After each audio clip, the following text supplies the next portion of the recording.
Welcome to Lightning Author Talks. This segment is produced by Mackay Regional Council Libraries. My name is Robin and I'll be your host for this series of chats where we introduce you to some of the region's local authors. We'll meet the author behind the book and learn a little bit more on what inspires and motivates them to keep writing. Before we begin, I would like to acknowledge the land on which we meet today, the elders past, present and emerging.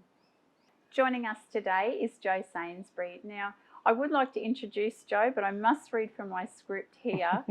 Jo is a very inspirational woman and I wouldn't like to dismiss any of her introduction. So please excuse me while I read. Jo Sainsbury, first and foremost, a coal train driver who steps up to the footplate of all, reaching behind her to pull other women up on board. Jo has, in the past 7 years, been learning, developing, growing in her role of for a global resources company, and she dares to step up to the lead, implement and strive for change. Jo lives by the term of paying it forward. She is driven to reinforce, support and inspire other women to consider a career or career change to pursue other roles within their diverse industries. Jo's goal now is to assist in making your transition as smooth as possible. Jo is walking, talking success story of how taking the plunge into industry can open up a world of opportunity. And you can do it too. Jo has published a book, From High Heels to High Vis. Within, she suggests how to kick off your high heels and tap into your steel-cap boots. She hopes by sharing her knowledge, career experience and understanding of the industry that she will be able to guide others. Everyone's capable of doing the job. Jo, welcome this morning. It's a pleasure to have you here. Thank you, and it's a pleasure to be here. Now, I can only imagine the exhilaration as an author when you see your book on library shelves and in bookstores. It must be an awesome feeling. But please tell us a little bit about yourself and what got you to that point of having the published book. First off, Robin, it is an overwhelming experience to hold your book in your hand, to just be able to look at it and think, wow, I wrote that. So that in itself is very awe-inspiring. I've lived in Mackay for over 20 years now. We have two beautiful sons growing up. One's living overseas still. I had rather a significant event in my life over 10 years ago, which drastically changed the course of my life and my career. And one that I must say has turned out for the better.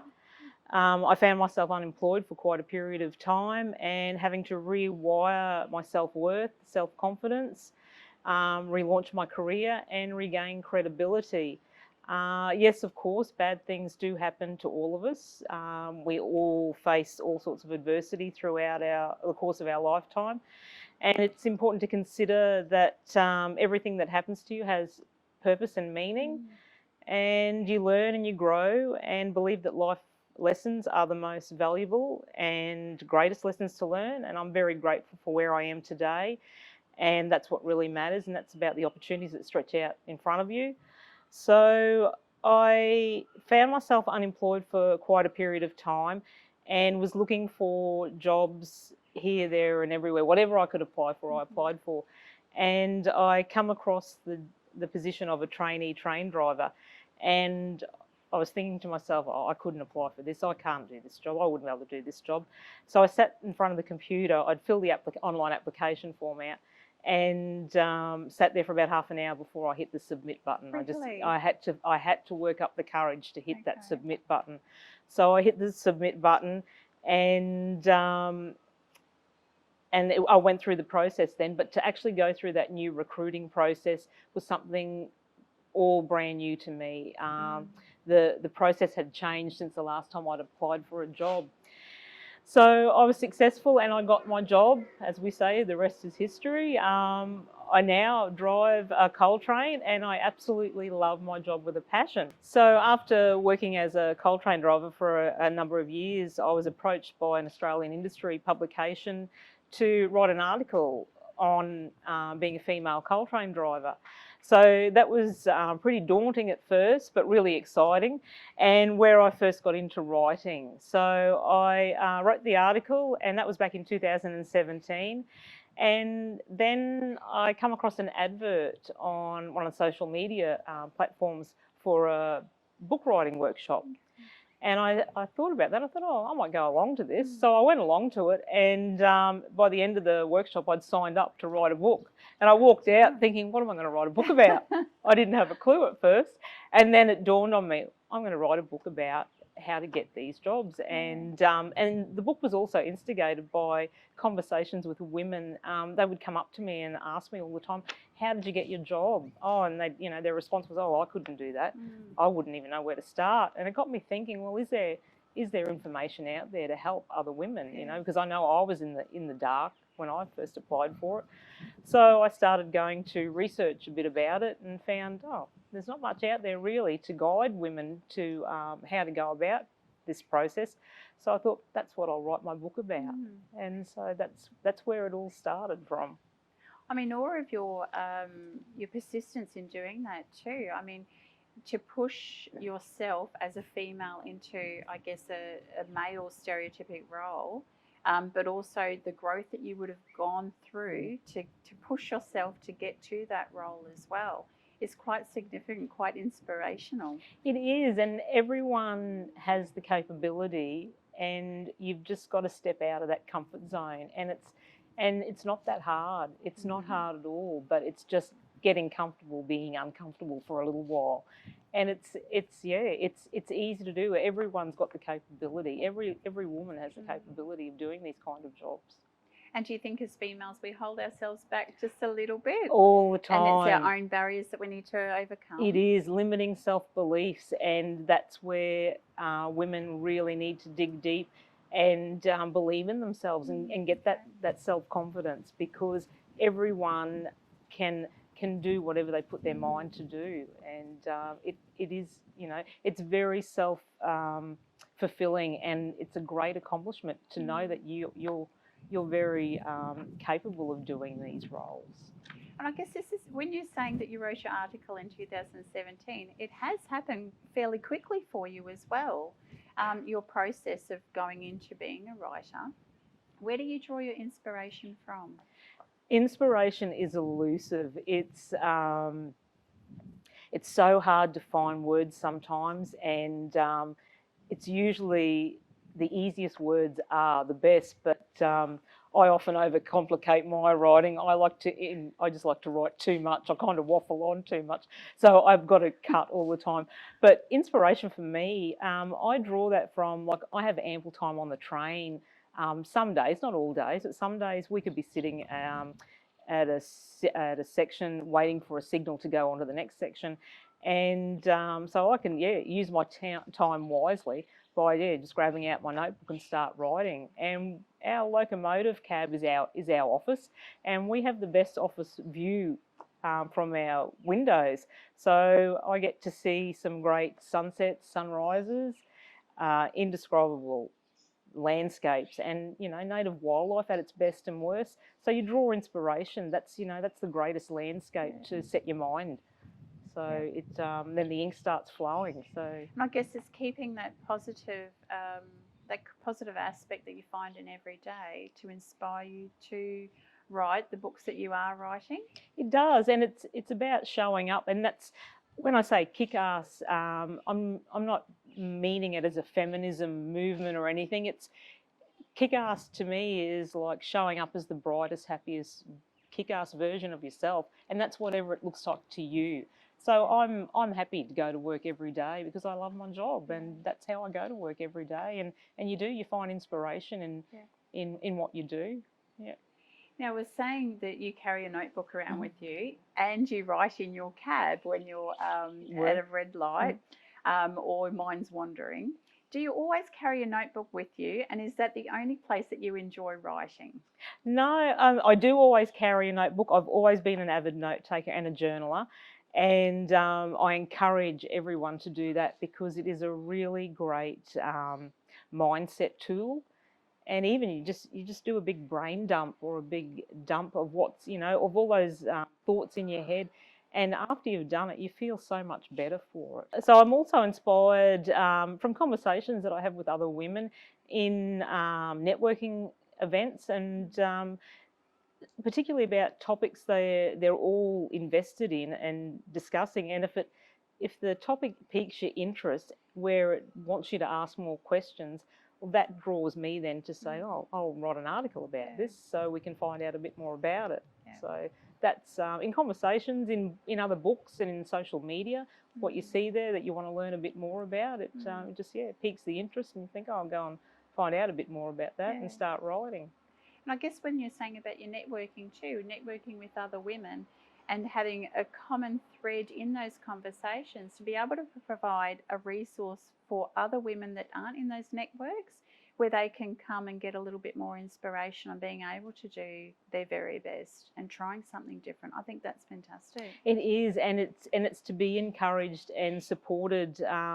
Women need to support each other, and we're not very good at it all the time, and we need to get better at it. And as I say, paying it forward pays back, and we always need to encourage the best in others and to enable them to pursue, their goals and their dreams, and go after what they want. It's that encouragement. I guess, you might always think that you're going to do something, you'll always get around to it. But I guess someone like yourself who's very inspirational and encouraging of other women, it takes you, like the kick-ass woman, to come and kick along a little bit and encourage others to just give them that little push that they need. That's right, and that's all you need. You just need someone to guide you a little way, or give you that little boot, and to get your boot in the door, and to start your new journey. It's a great feeling to be supported by others. So we need to support each other a lot more. Fantastic. Now, your first box of books arrives. Well done, you've made it. It must be such a great feeling. But what has been the process of getting that book to that published edition? Well, the actual delivery of the book itself was a dilemma. Oh, no. It was due in December last year to arrive, and they never arrived. So after tracking down, it was 3 weeks. The boxes had been sitting at a transport department. They'd been sent to a different postcode. So they sat in a transport department down south for 3 weeks before we tracked them down. So that was like nail biting then, because, I'd been told they'll be arriving on this date, and they never showed up.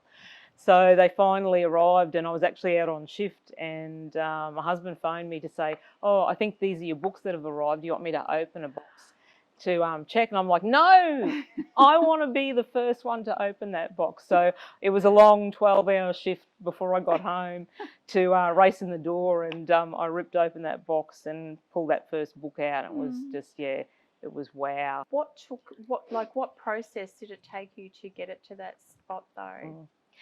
The actual process is a fairly lengthy one. Well, I suppose it depends on how quick you get your words together and your manuscript together. You've got to edit it. It goes to editing quite a couple of times, and then you go through the layout stage. But it took me around 18 months to actually get the manuscript together, and probably another couple of months after that to actually fine-tune it and be happy with it. So, Jo, over the time it's taken you to produce the book, you said it was about 18 months to produce the book.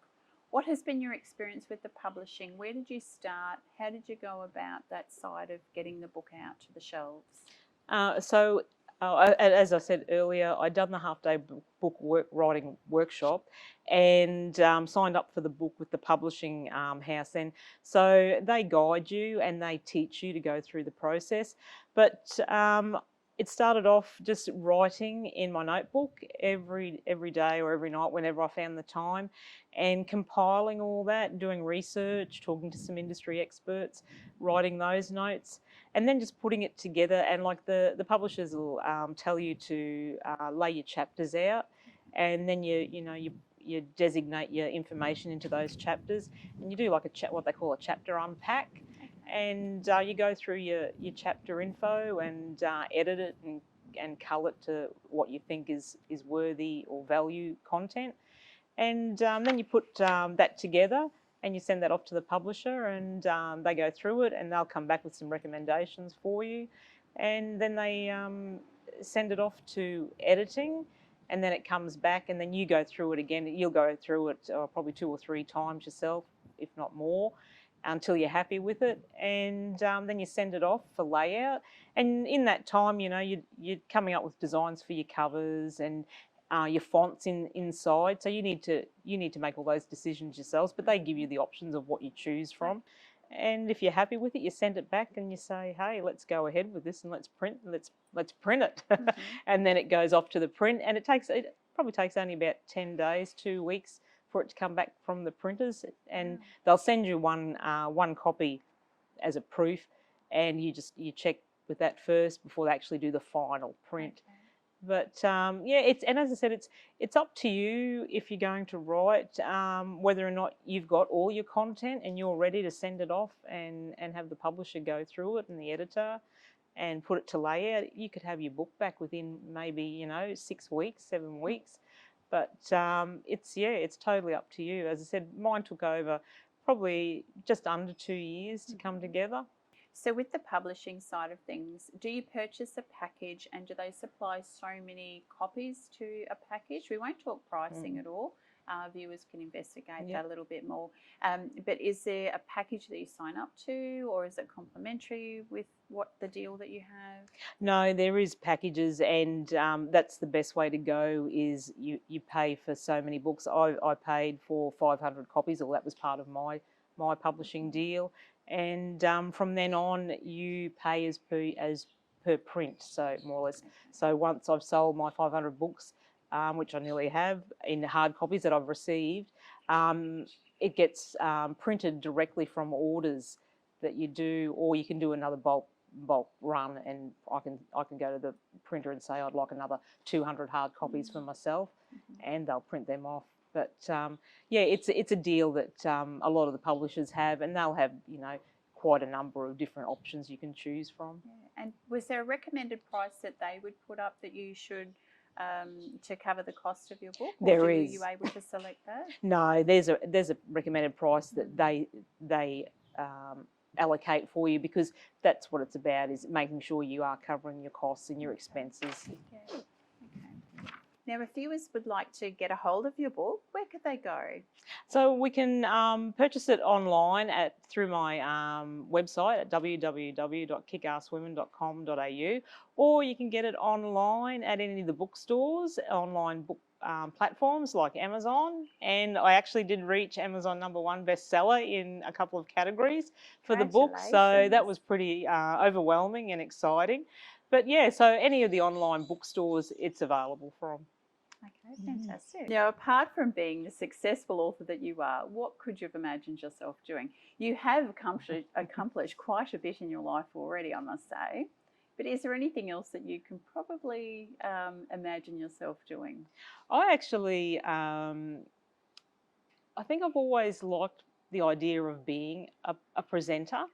So I think that's going to come twofold, and but other than that, no, I didn't have any aspirations of being anything in particular, so I'm quite happy to take each day as it comes. But I'm looking forward to the public speaking and the opportunity to do that. And you're doing a podcast, did you say? Is that a regular podcast? It is. We've started Kick-Ass Radio, so it's a live internet stream radio show, and that's every Friday morning at 10 a.m. And then it repurposes into a podcast, so you can listen to the podcast version anytime, and that's on all of the podcast platforms, so iTunes, iHeartRadio, any of all those podcast platforms. Yes. Very good. You're a very busy young lady.